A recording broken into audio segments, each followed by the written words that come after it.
Ba-da-ba-ba-ba.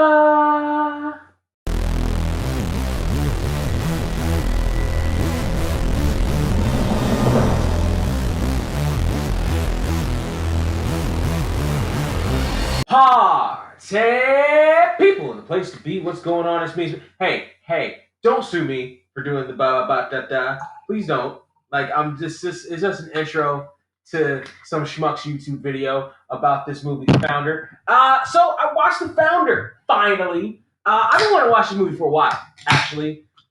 It's been on Netflix forever, and I've been wanting to watch it for a while. And I've got this new initiative where I'm going to start doing more of these This is clearly a long overdue review because I've been wanting to watch this movie for 4+ years now. So screw it. We watch this movie here today, and the crux of the movie, the whole thing you need to take away from this movie, aside from my magnificent rants about different things and my world-renowned, unimpeachable rating system of out of $15, which doesn't apply anymore because nobody goes to the movies anymore because you can't because it doesn't fucking matter anymore, is Ray Kroc is a piece of shit. Ray Kroc was apparently a horrible, terrible human being. He was an asshole in every sense of the word, every single day, up and down the block. Now, the movie, for its part, lulls you into this different sense, at least in the beginning. Now, most people, myself included, don't really know much about Ray Kroc. Like, I've heard the name before. I've seen his picture at different McDonald's, which I've clearly, apparently frequented, and I knew his name, and he just looked like I didn't know his face. He looked like some every other random fucking white guy from the 50s or whatever. Like the only restaurateur whose face I've known growing up is Carl from Carl's Jr. and Jack from Jack in the Box. I've seen his face. I've seen Ray Kroc's face, but I've never random ass old guy in a black and white picture. So they start this movie off with him as this broke down salesman. I've been a salesman. I know that feeling where you're trying everything, you're doing the script by the numbers, and you just keep getting door slammed. It's just whether or not your product is good, your product may be great even, and it's just you just keep getting the door slammed in your face because who knows why. Like really, honestly, from my experience, sometimes there's tangibles that you understand why, and sometimes you just don't. Sometimes you're doing everything right, but you're just not in front of the right people, you know. And that seemed to be the case, at least with Kroc. He had a pitch. He was going through the pitch. Michael Keaton. I was going to say Michael P. Keaton. That's how old I am. I'm thinking of Alex P. Keaton from Family Ties, the apparently ancient show Family Ties. Find Family Ties somewhere on something. It's got to be on something now. It was on Netflix years ago. I don't know what the hell it is on. I don't know what the hell it's on now. Maybe on Peacock. Sha-la-la-la. But find Family Ties. Anyway, Michael P. Keaton is Ray Kroc, and he's trying to sell milkshake machines that make milkshakes 6 at a time instead of 1 at a time because it's just faster, speedy. And he gets a call from the McDonald's brothers who want the machine because they've got a speedy system in their restaurant in San Bernardino. Apparently, San Bernardino, the memories. Anyway, San Bernardino is where the restaurant is, and he's like, wait, I think there was a mistake. You ordered 6, and they're like, yeah, you're right. There's been a mistake. Oh, good. You just want the 1. No, we want 8. 8? Well, I gotta come down and see this restaurant. So he comes down and sees this restaurant. And he sees all this. By the way, 4-year movie. 4-year movie. Spoiler alert. Okay, if you don't want spoilers, go to the very, very end. I don't even know if I'm gonna put up the timer this time. But go to the very, very end. It's a 4-year-old movie. Okay. So Ray Kroc goes to McDonald's, and you know what? There's a system to this, and I'm going to do the system. Let's talk first about the acting. The acting in this is pretty good. It's very, very good. You've got Ron from Parks and Rec. You've got Drew Carey's brother from the Drew Carey Show, which is what I know him as. Every time I see him, someone's like, "Hey, Drew Carey's brother from the Drew Carey's drag queen brother from the Drew Carey Show. They played the McDonald's brothers. Michael P. Keaton plays Ray Kroc. Laura Dern plays his wife in the movie. Laura Freaks and Geeks /ER. She's in this as somebody else's wife. And BJ Novak from The Office is also in this as well. He's the first name. He's the second name actually that comes up on the Netflix queue, which is weird. Michael P. Keaton's name doesn't even come up, and that's weird. Anyway, so the acting in this is really good. The editing in this is pretty good. I will say there are some. It seems like they had a lot more footage to work with than what they were willing to put into the movie. The movie rounds out at about 2 hours even. And it seems like they probably had enough footage for 2:15 and decided to cut it to keep it more concise, to keep it speedy in terms of movies, but not, 90 minutes. They had a lot to tell and they did it in 2 hours. So it seems like there were not completely visible, but there were different paces throughout the movie. And I was like, I wonder, like there were a couple of different times where I was like, I wonder if not even if that scene was supposed to be longer, but if like there was supposed to be like more to the story, because they're telling the story of however many years of the rise of the McDonald's empire in an hour and 55 minutes. So obviously there's stuff that has to be cut. Like I mentioned, the acting is good. The time period is really good. You get all the cars, you get the settings. It feels like you're in the 1950s, 60s, whatever it is. Complete with only a handful of black people in it, and only one of them talks. Now the thing about the acting, though, Mr. Michael P. Keaton, is he hams it up a bit, I think. No spoilers, but at the end of the movie, they actually show footage of the actual Ray Kroc in interviews, and he's got a little bit of Elron-ish to him. I don't know what the fuck they did to guys around that time. I don't know if it was all the wars they went through, drinking lead in the fucking waters or whatever. # still no clean water in Flint, or whatever the fuck they've got going on. But they all fucking seem to have, or these white guys seem to have the white guys that create a cult seem to have this Elron-ishness to them. Anyway, so a little bit different, but he hammed it up a bit. It wasn't totally distracting completely, and that may have contributed some to the pacing feeling that I had. Is just he seemed at times in certain aspects he seemed out of place in different scenes, but I think that's what they were going for because of the vision of Ray Kroc to create this multi-billion-dollar corporation while he's just a salesman, traveling milkshake machine salesman. So it seems like they were trying to get this feeling of he's not in the same vein as the other people that are around him, which is the same feeling or perception that a lot of people have for a lot of different people who have created empires and amassed fortunes from scratch or actual scratch. So it seemed like that's what they were going for, and it worked. It wasn't. Here's the thing.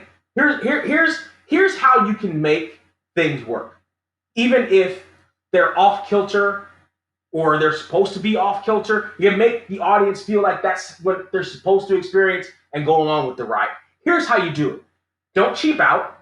Be professional and get professionals to do the thing that you want them to do. So, for instance, the acting, like I mentioned, very professional, like top-notch acting. Michael P. Keaton, this is just off the heels of Birdman. I think a year or two, maybe off the heels of Birdman. It's around Birdman-ish time, and that was amazing. That was an amazing movie. It was an amazing performance from all involved, including Mr. Michael P. Keaton.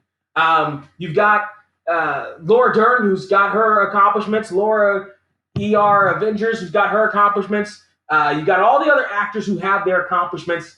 and BJ Novak. And I kid BJ Novak because I love. Anyway, you got all these different actors. You got a good editor, a really great musical score underneath this. The music on this is tremendous. It almost feels very WG. It almost feels Snuffy Waldenish in a little bit, but not quite. Like it's almost in that same vein. And I love Snuffy's compositions on television and movies. So it was a really good upscale feel to it. Like it all felt top notch. It all felt top level production. The camera work again, like I mentioned, you feel like you're back in the mid to late 50s or whenever this happens, right? If or into the 60s, you get that vibe. You're immersed in this world, so you can go along with Flights of Fancy of Michael P. Keaton hamming it up just a tad in certain points, in certain aspects. You can go along with it, because Michael P. Keaton is good at that and is good at conveying a message and having this sort of making you go along. Like the man was Beetlejuice, for crying out loud. There's little aspects of the more bombastic characters that he's played, like Beetlejuice, in it, in what he's doing here, and it works because it sets him off from everybody else in the movie. Yeah, it's a good, and I think that's all I can say without going into spoilers. So, at 3, a 2, a 1, spoilers. So, Ray Kroc is trying to sell milkshake machines. His milkshake machines do not. I hate myself for doing the joke. Bring all the boys to the yard.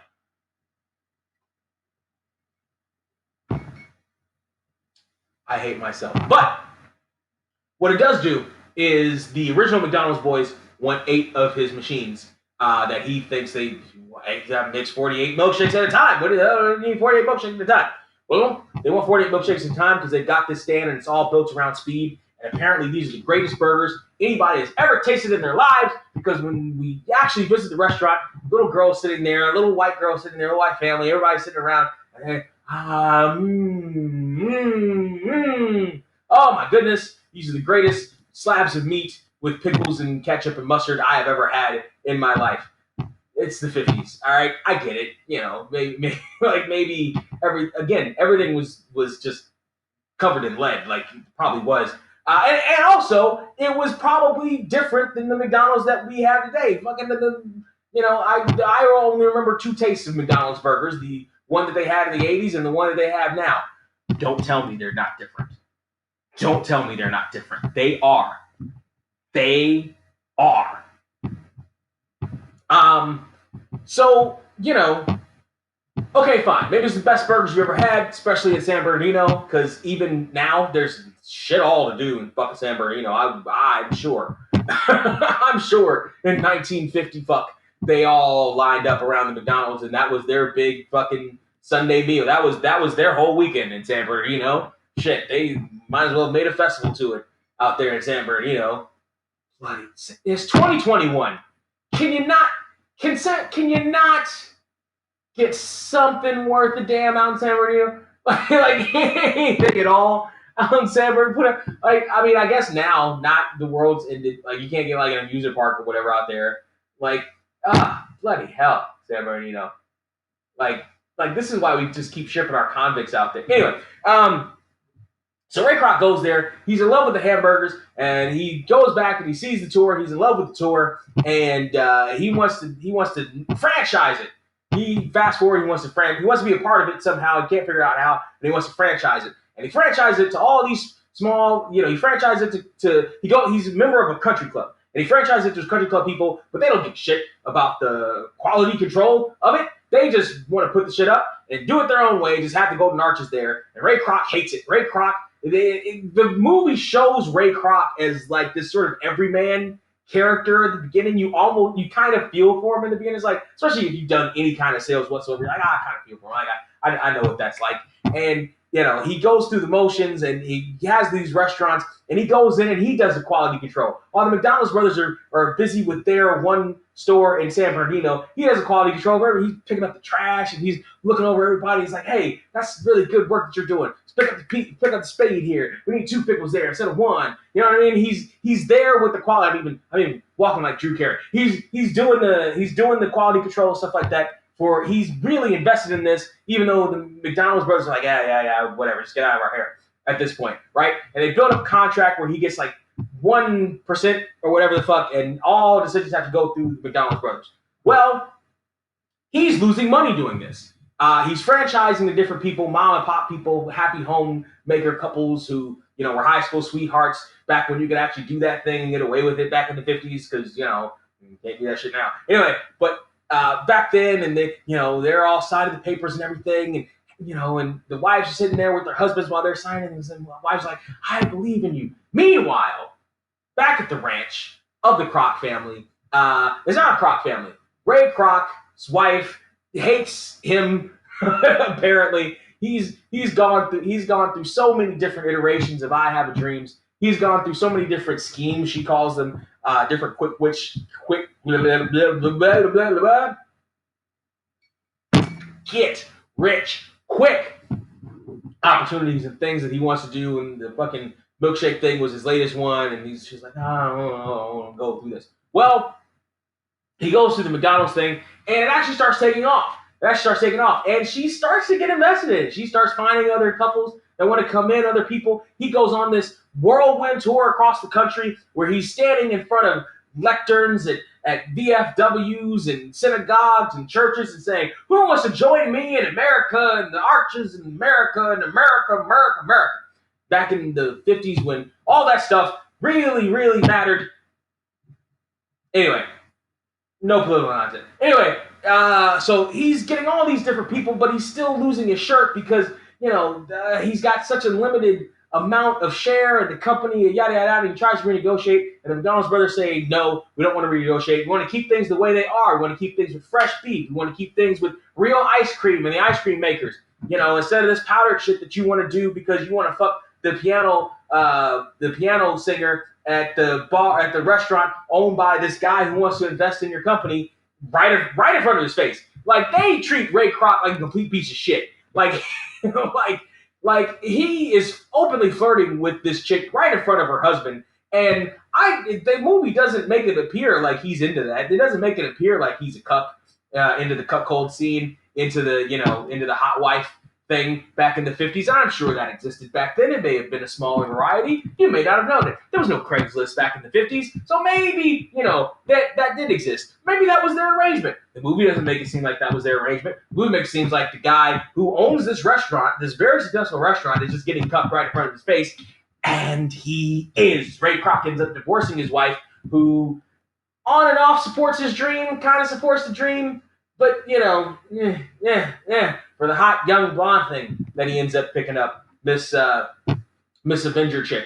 So fast forward to he's losing his shirt. The McDonald's brothers don't want to give him any money. He goes to the bank to try to renegotiate. The bank is about to foreclose on his shit because he put up his house for mortgage. Happenstance, BJ Novak is sitting right next to him at the other desk, and it's like, hey, I heard your problem, pal. Here's how you fix the solution. You're not in the burger business. You're in the real estate business.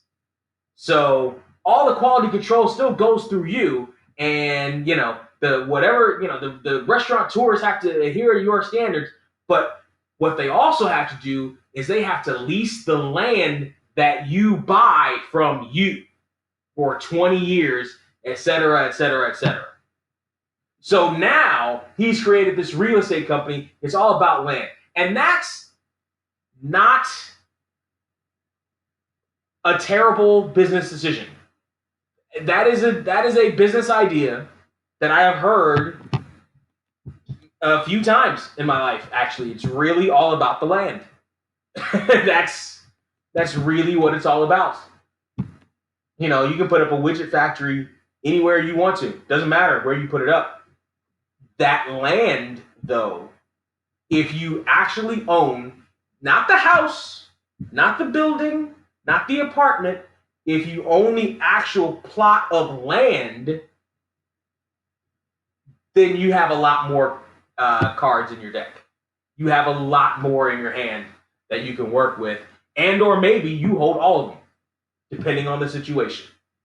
So, I've heard stories about, different developments and stuff that wanted to go up, different companies that wanted to come through and make whatever happen, whatever, and just one little business, just one little plot of land, just one little property owner's like, no, I'm not selling. And either fucks the whole thing up or they end up walking away with a huge chunk of money because that one little plot of land is worth it to make the whole thing happen. So yeah, that's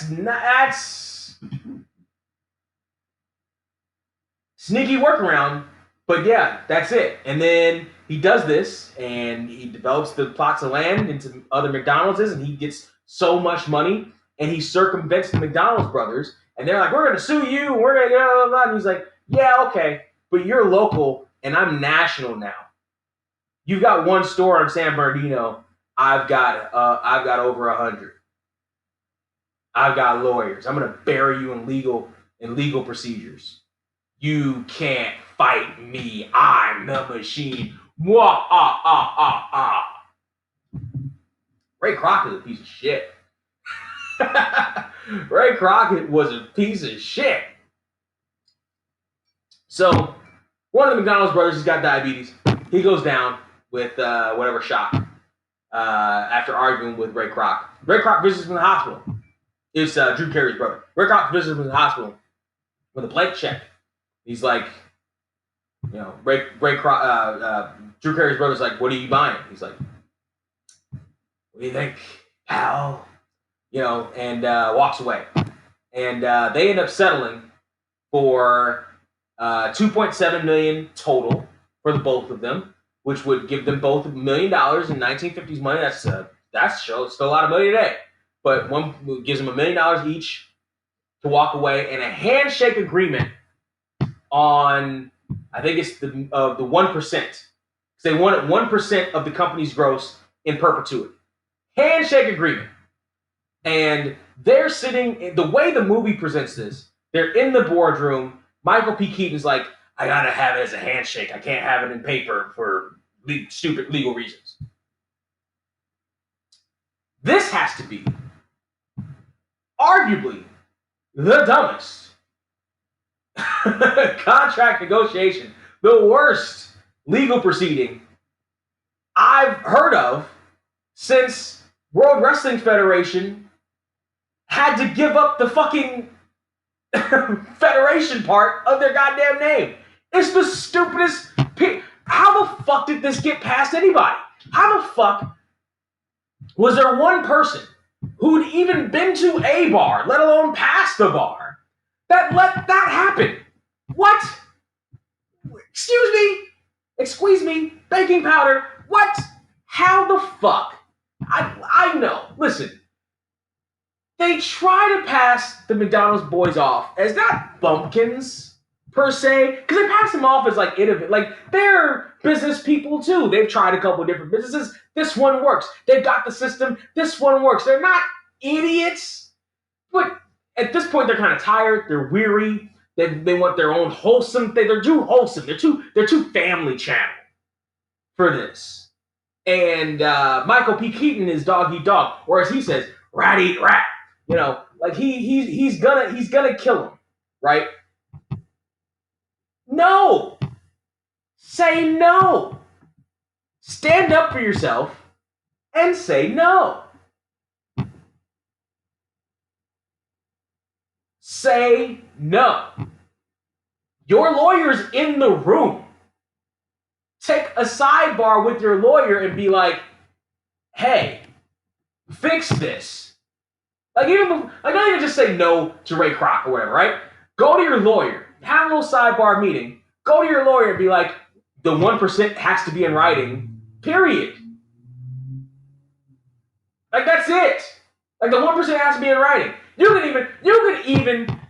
can even allow your lawyer to negotiate down the cash payment that you get and get the perpetuity shit later.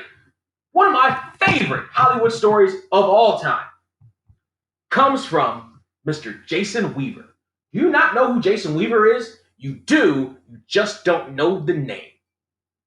Jason Weaver really first came onto the spotlight for a lot of us. I think he done a movie or two before that. I think it was one with like Denzel. But for a lot of us, he came into the spotlight first as little Michael Jackson on Jackson's The American Dream, the miniseries that came out in the early 90s that ran in reruns forever and ever on VH1. He also was the brother in Smart Guy, the actual brother, right? Omar Gooding was the friend, the actual brother, the shorter, darker one. Yeah, that was him. He also has done a lot of Vlad TV interviews, which is where I heard the story. But he also was the singing voice for young Simba in The Lion King. The only one we talk about, the animated one, that's the only one that exists. That's the only one that exists. Anyway, he was the singing voice. Jonathan Taylor Thomas was the, talking voice because he was named. Oh, Dad, whatever the fuck, right? But he couldn't sing worth shit. Jason Weaver could sing. Jason Weaver went to Disney. Disney came to Jason Weaver, and they said, all right, we're going to give you this money. Jason Weaver's mother wasn't stupid. Jason Weaver's mother instead came back with, you know what? I don't even need all that money. You can cut that in half. I think it was $1 million, couple million, whatever the fuck it was. Like, cut that in half. A couple $100,000, whatever. We want royalties. Cut it in half, give us a percentage on the back end. Disney said, fine. Jason Weaver really doesn't ever have to work again. I think it was a small ass fucking percentage. It had to be a super small fucking percentage. Because I think producers get like 1 digit or whatever, right? They get points on the back end or whatever, right? Jason Weaver got royalties. Jason Weaver doesn't ever, and The Rock means ever, have to work again in his life because of fucking royalties. Tell your lawyer, play hardball with him. We want the royalties. We want the royalties. Play hardball with him. Don't just give everything away. But if he brings it, whatever he brings it down to, it's fucking deal or no deal. It's deal or no deal. When you go to Deal or No Deal, if you ever played that game, if you ever watched the game, it's on Prime. If you ever watched the game, you gotta have a bare minimum that you're gonna leave with. You gotta have a bare minimum that you walk away with.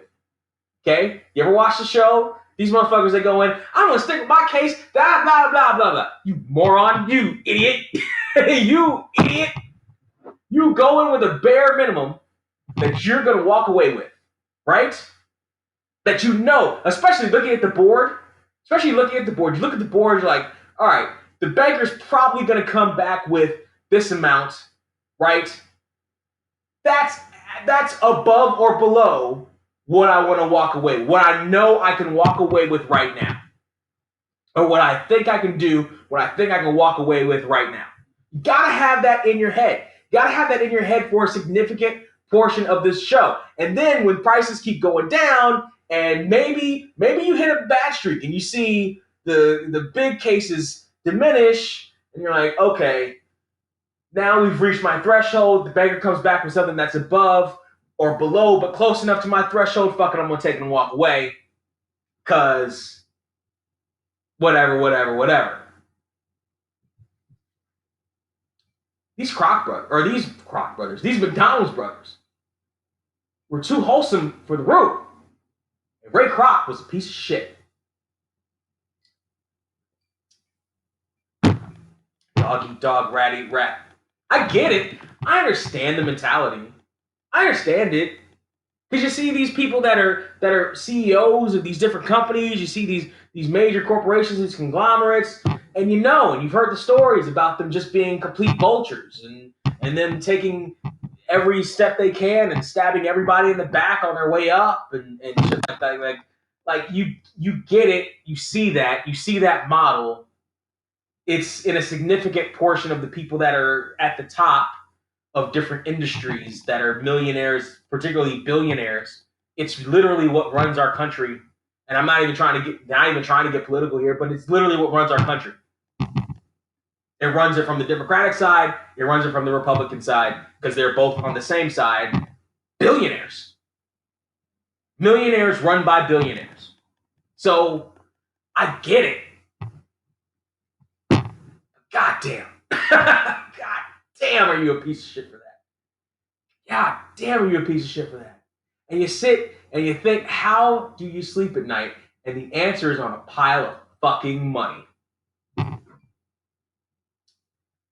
I hate Ray Kroc, but I like this movie.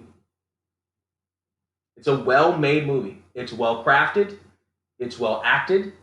Even the outlier of Michael P. Keaton, you can see where he would fit in this movie because he doesn't fit in quite with everybody else in this movie. And the blonde chick, Laura Avenger, whatever her name is, she doesn't quite fit in with the rest of the movie either. Just enough. She's got enough of the ambition that she's on. It's like two different lines that, you know, you've got the line of everybody that's wholesome and everybody that's not. And you can see where those BJ Novak looks a certain way, like, oh, he looks like he fucking stab you in the back and then call the cops on you for having a concealed weapon. Like that type shit. Like, you can see that line. So Ray Kroc was a piece of shit.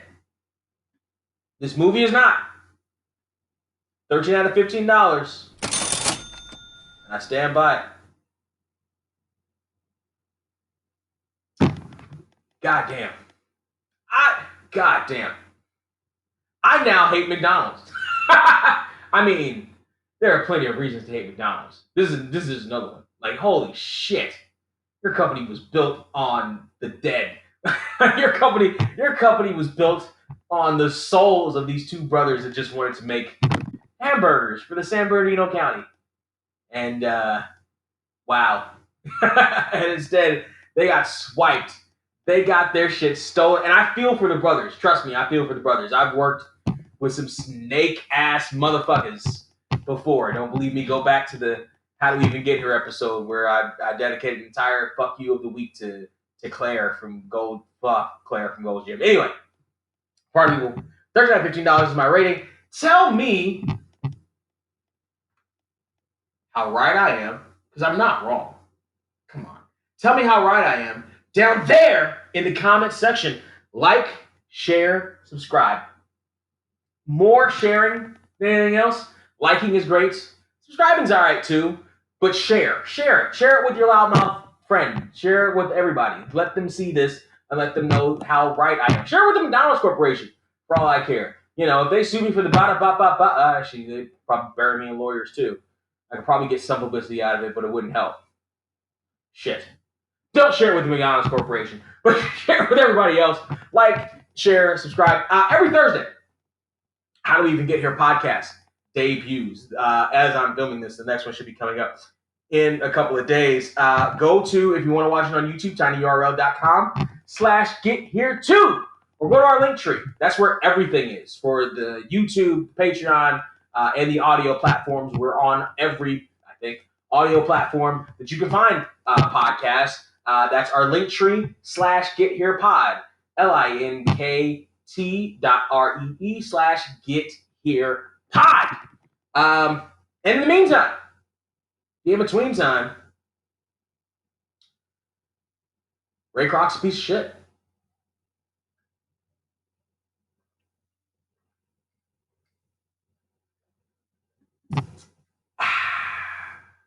I'm a nice guy, I'm a nice place, with a nice smile on my nice face.